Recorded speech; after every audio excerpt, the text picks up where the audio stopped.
All right, Battletech fans, we promised you a video this weekend, and here we are. I'm Tuck Davian, this is Taylor Bishop, and we're here today to talk about Battlebound and what you're going to see insofar as content on YouTube and the Battletech groups on Facebook. Now, we opened it up, we had some questions, which I have here on my phone, and we're going to answer those questions that we received. And of course, if you have any other questions you want to see answered, please leave them in the comment section below. Like the video, rate the video, subscribe for more content, because Battlebound, no matter what, is happening. We're going to do this, and we're going to bring this content to you because you are the people that we want to see. So without further ado, let's get this going. First question here, where did this idea come from? Well, to answer that question, it came from up here. So I am part of a Facebook group called Battletech Players by Zip Code, run by a friend of mine named Gene Phillips. Hello, Gene. What's up, Gene? And the purpose of that group is essentially Battletech players get together and they try to find a game with one another, because as we all know, we always want to play a game, but we can't exactly always find a game. And I was part of that Facebook group for a long time before I stopped and thought to myself, there's so many folks out there, they want a game, and not just a game on MegaMech or Tabletop Simulator or Skype or, play by email. They want a sit-down, face-to-face game with another player. And really, that's what makes Battletech great, if you ask me, is that human element. It's kind of the element of all tabletop wargaming, if you ask me. And thought to myself, how can I bring that experience to these people who want to have a game but they can't find one? And that's where I came up with this idea. I thought to myself, what if we went out on the road and we brought all our supplies, not the least of which you see here, and we said, let's play a game, but let's tell some stories.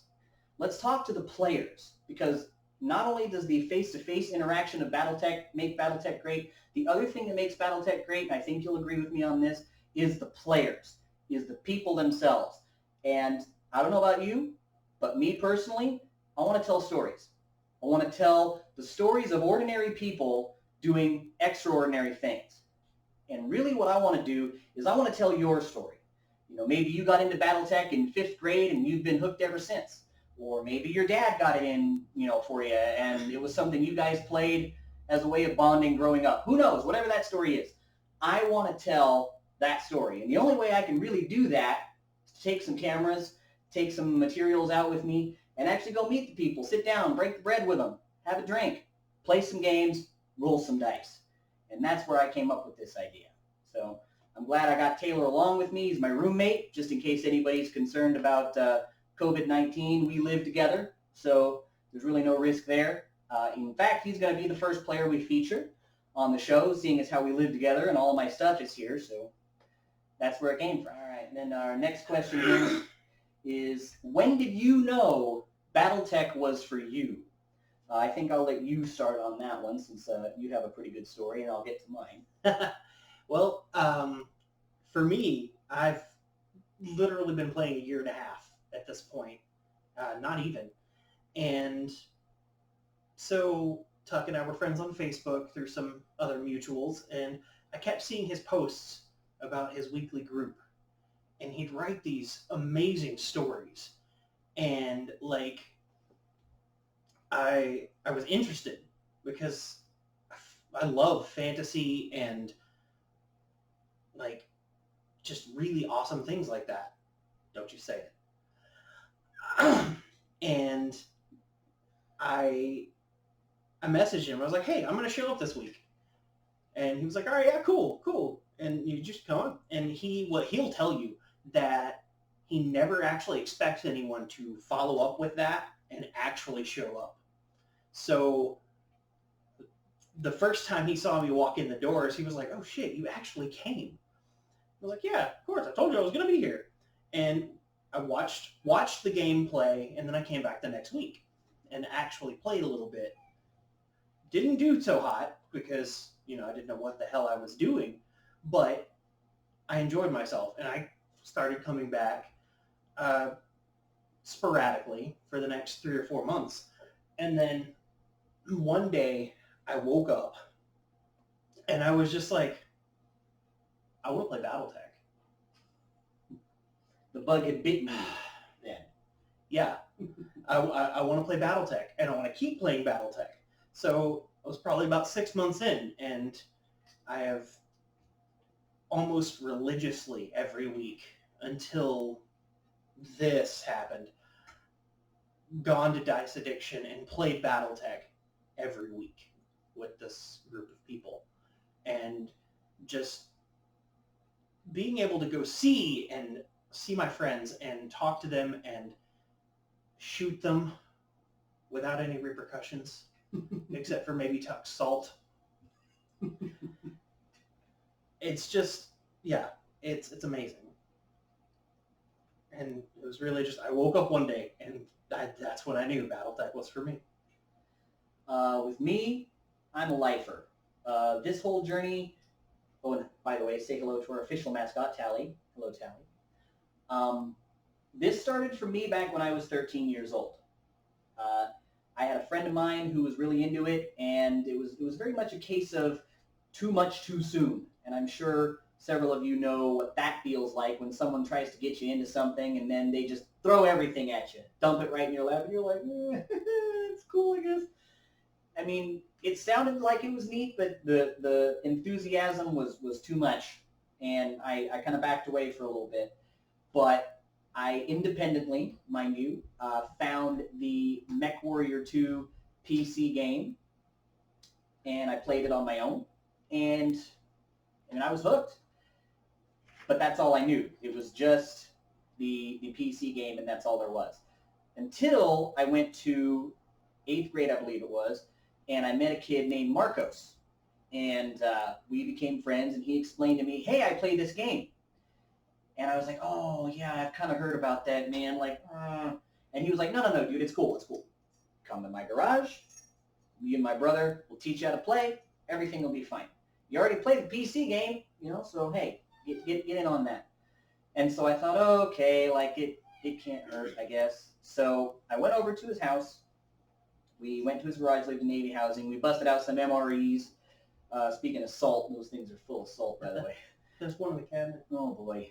And he taught me how to play, and that was it. I was hooked. It was over. There was no going back at that point. And ever since then, in some form or fashion, in some capacity, I've always played Battletech.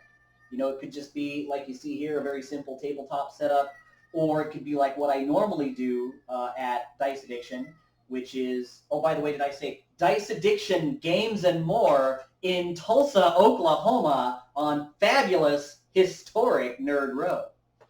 On Route 66. Oh, yeah. Get your kicks, baby, and get your shots in while you're at it. I have elaborate setups that I play with there, but the journey has never really stopped for me, and it ain't going to stop. I mean, the only time that Battletech will not be played by Tuck Davian is when I am dead.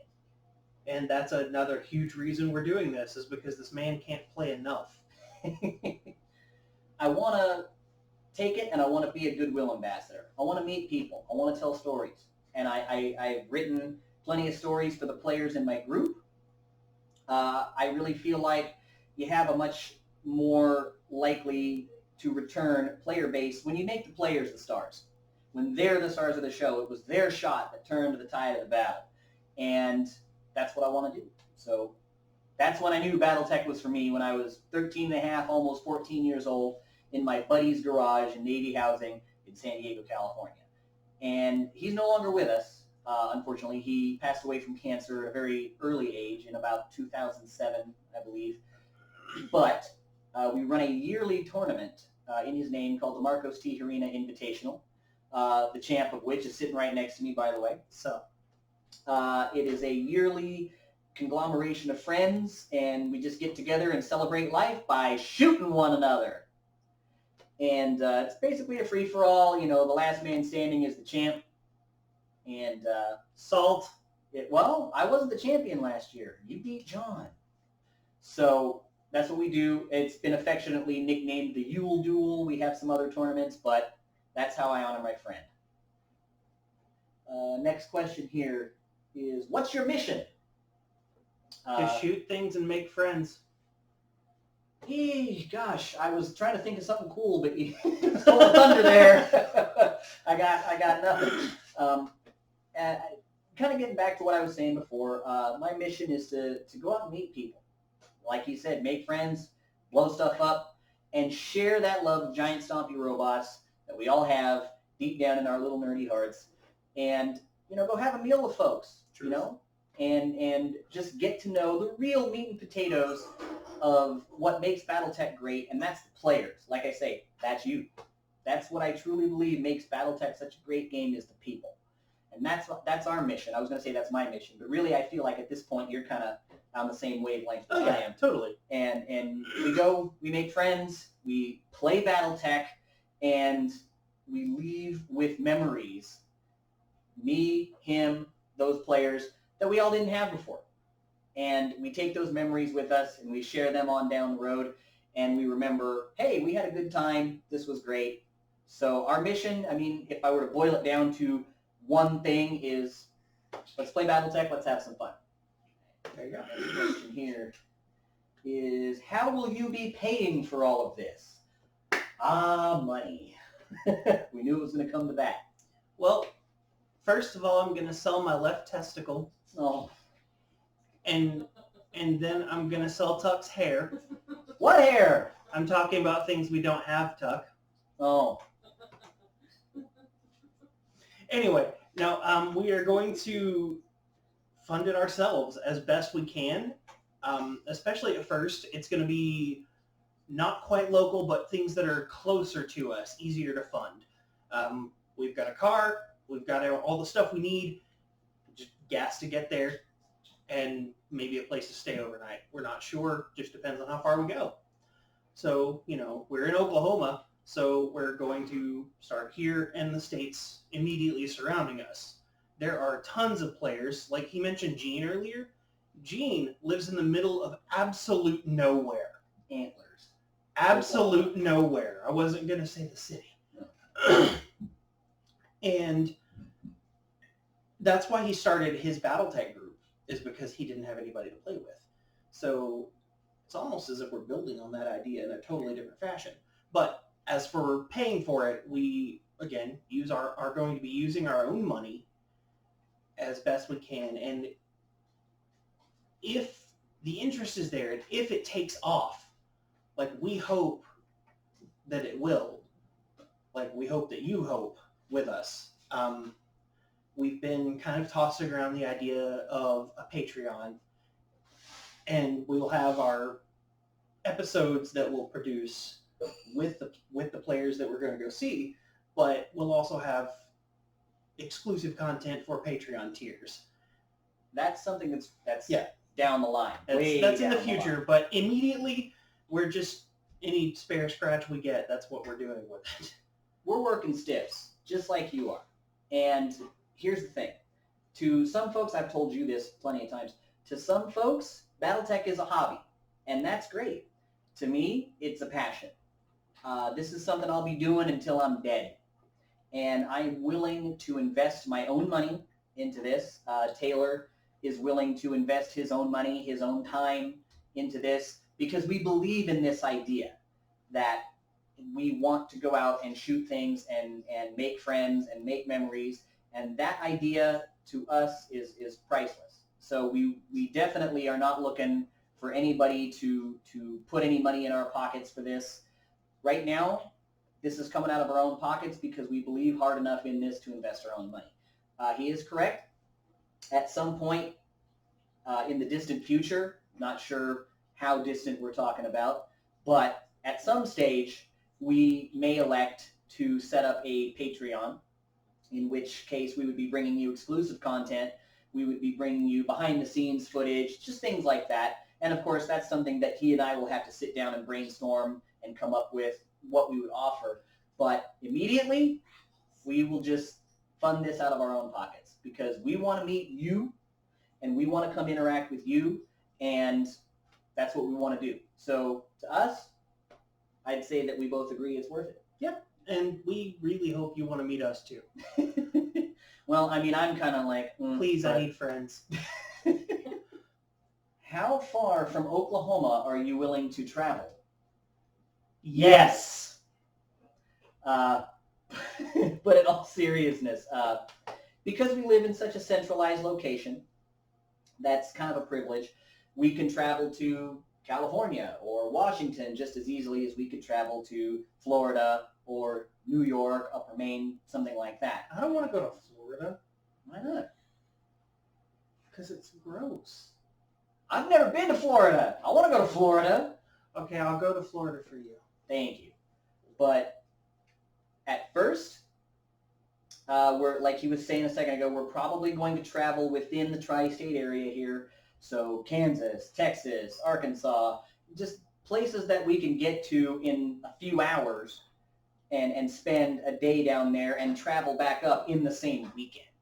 That way, because he and I are both fortunate enough to have weekends off as essential workers, and even in times when we aren't considered essential, I had weekends off, and he merged his schedule to fit mine so that we would, be able to do this kind of thing. So once that kind of lets up and we can go farther, it just depends on where our finances are at the time. I mean, pretty much. Let's say we start off in Kansas, and then the next month after that, we're like, hey, we can make Colorado this month, so let's try that. And we'll look for players, and of course, that's going to tie into you folks.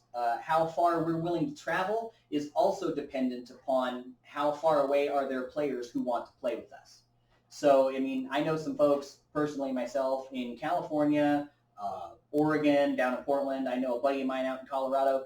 They want, to come have this experience, but the players themselves really are going to, at the end of the day, decide where we travel.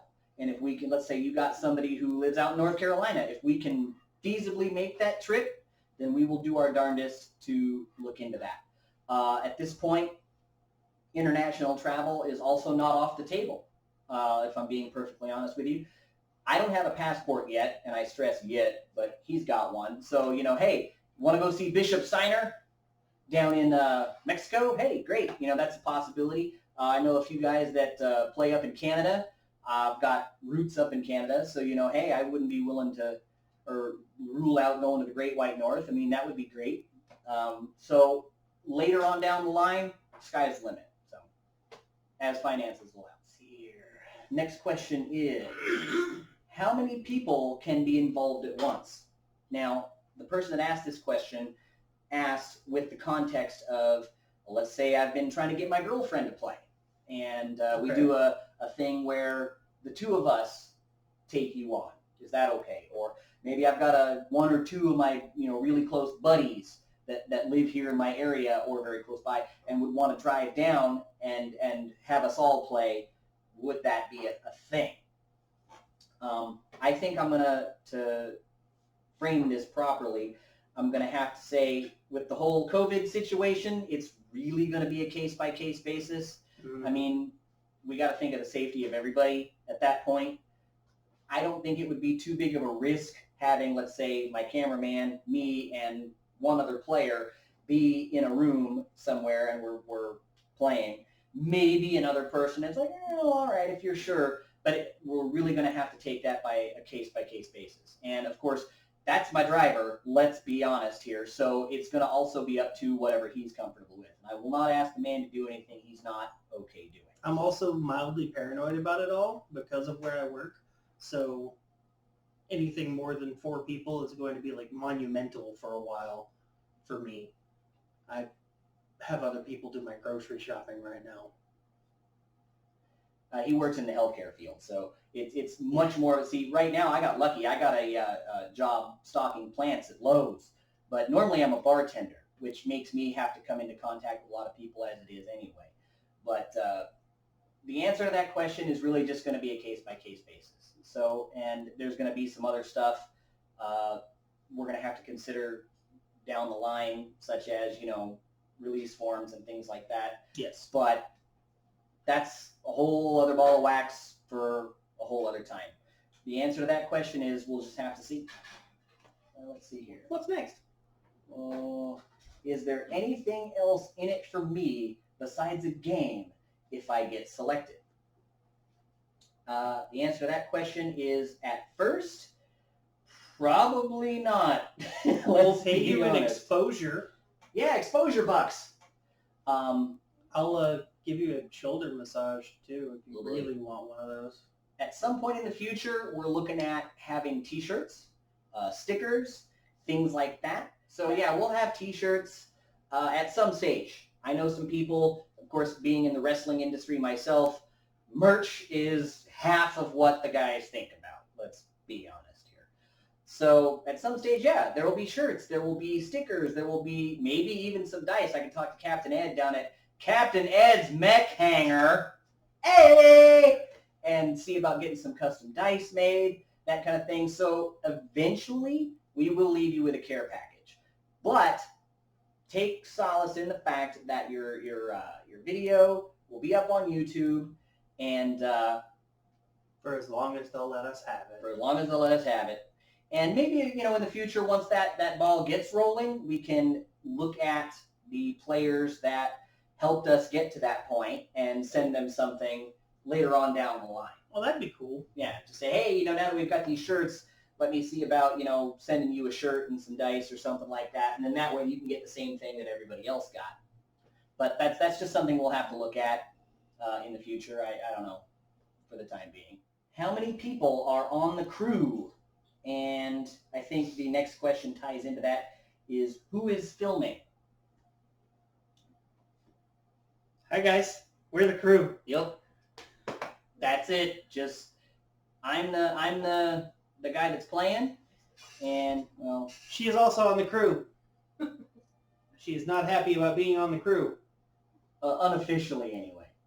I'll be the playing end of it, so you'll be dueling me essentially, having played for the time that I have, and my man Taylor here will be on camera, so he'll have like a roving camera. We'll also have a camera that will be set up in a bird's eye view position. So we're trying to make this happen with as few people as it's humanly possible on the crew side of things.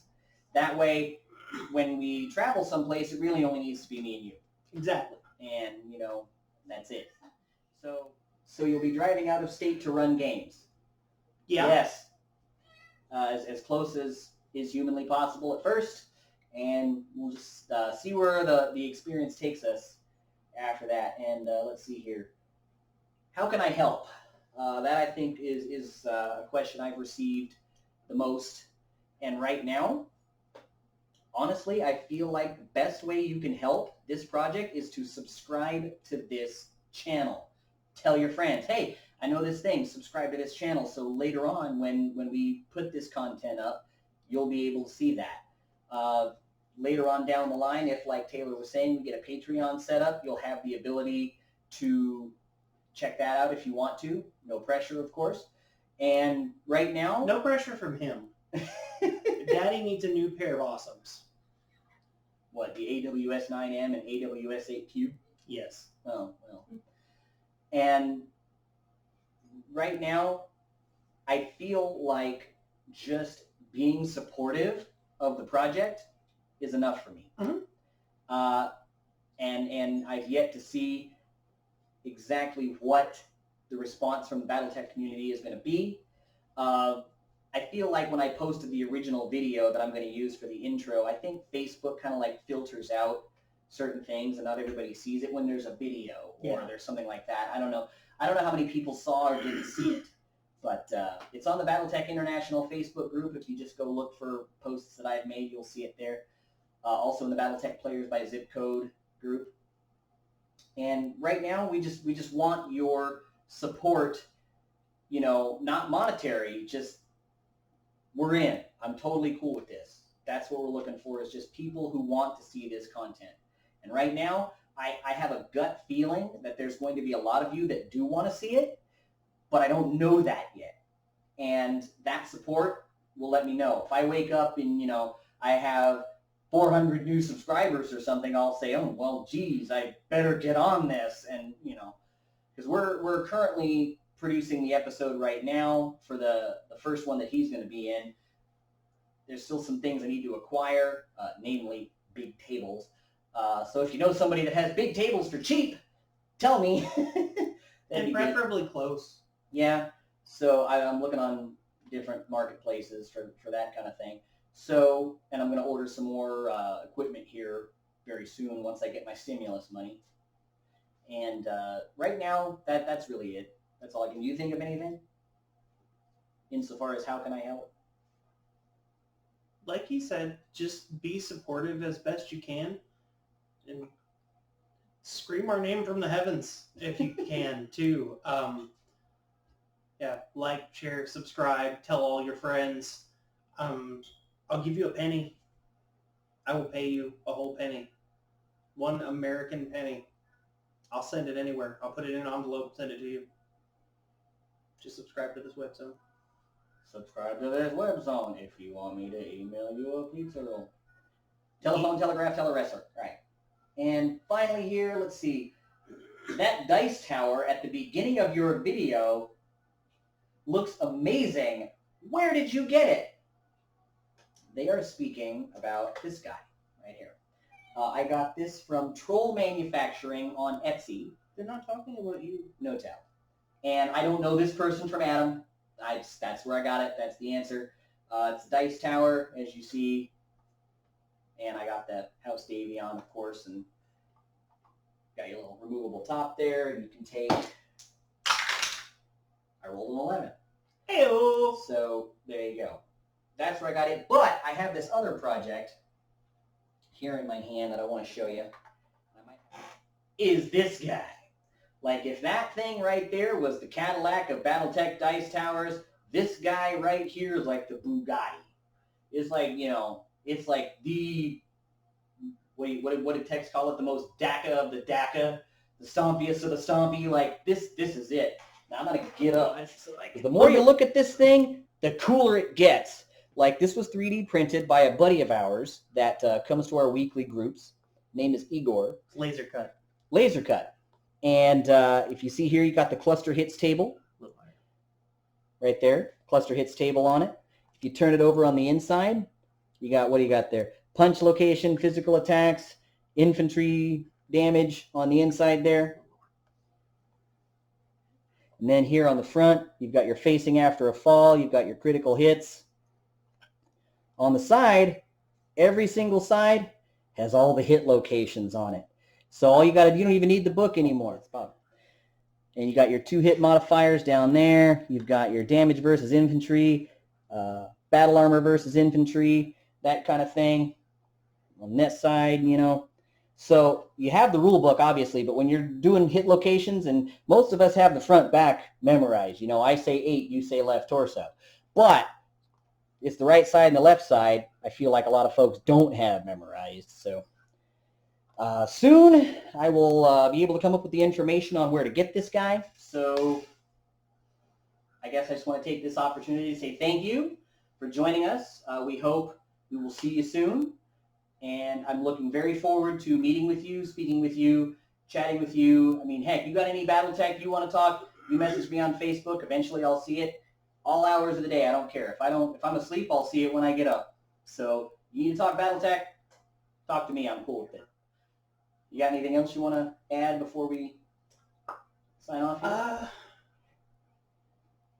Please be as enthusiastic about this as we are, because we are a community of people who have this fantastic interest, and there's so much history behind the hobby itself, and just,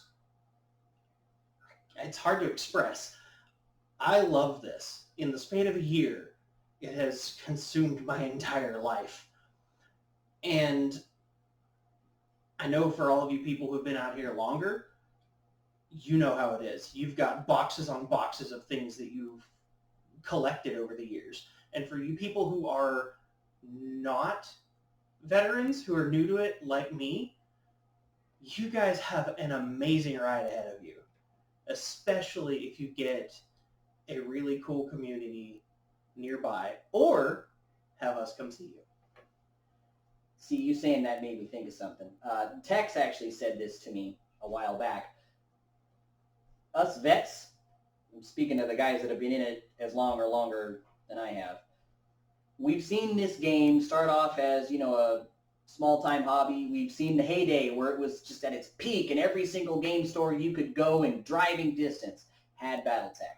And then we've seen the valleys and how the game has gone. We've heard all the talk on the internet of, "Ooh, you old man playing a dead game." This game will be dead when I'm dead, because that's the time I'm going to stop playing, when I'm gone.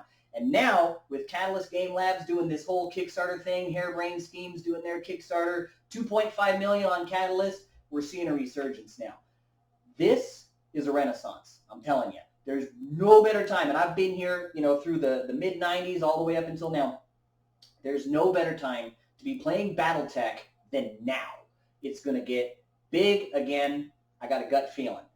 And this is going to, I don't know if it's ever going to hit that time where it was in the mainstream the way it was, but it's coming back, and it's coming back in a big way. And you and me, we know where this has been. And I want you to be a part of this, because this is a ride that's going all the way into the station, baby. We're taking this all the way. I know you want to see it come back just as much as I do. And that's another big reason why we're doing this, is so that we can take this and take it around to as many people. Who knows? Maybe someday we have you come out to a game of ours that we're running, and we select you. You bring a friend who's never played before. He sees everything and goes, "Oh, boy." And then you have another Taylor on your hands. This man right here single-handedly convinced someone in Texas to back the Kickstarter at $300, sight unseen, who'd never played Battletech in his life. Okay? That was pretty awesome to me, having been in it for as long as I have. So, yes, we would like to see you dig this the same way that we dig this. To be honest, he may have done that just to shut me up. Doesn't matter. But I'll take it. So we sincerely hope that you will join us on this ride. But we're not going to take up too much more of your time. I'm Tuck Davian.